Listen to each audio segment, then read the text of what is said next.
Are you going to be able to earn your way out of your financial position in your business and miraculously build personal wealth in the process? History says no, and I'm going to explain to you why with a couple of case studies that'll hopefully help put this in perspective of why you must embed your wealth building system into your business now.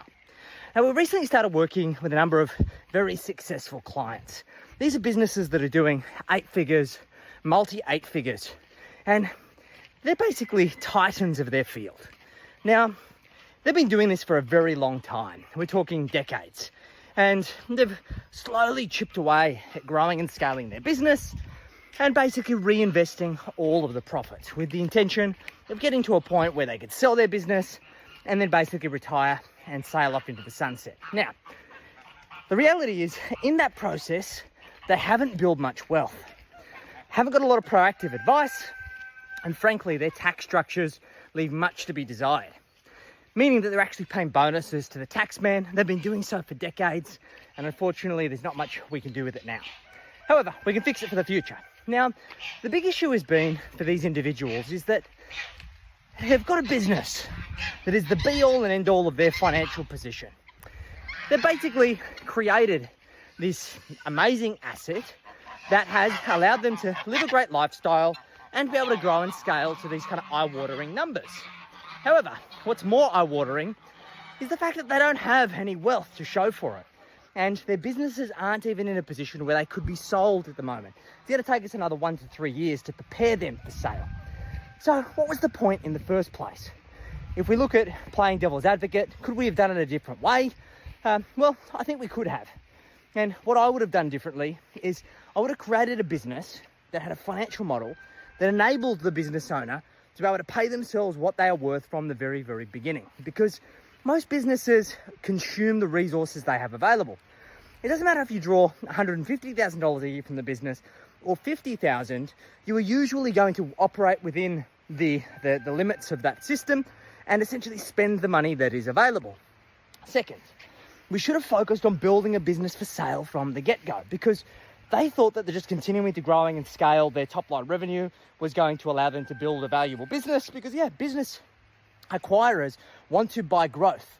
But more importantly, they want to buy free cash flow. They want to buy profit because they don't want a job for themselves. They want an investment that enables them to be able to cash flow the capital requirement of buying your business in the first place.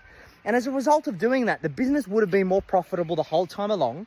We should have built a financial model that potentially didn't grow as fast, but allowed them to distribute excess profits and allowed them to build passive wealth along the way. Because the reality is that we probably only need to buy an investment property every other year. We only need to get a 20% of your surplus into the share market every single year.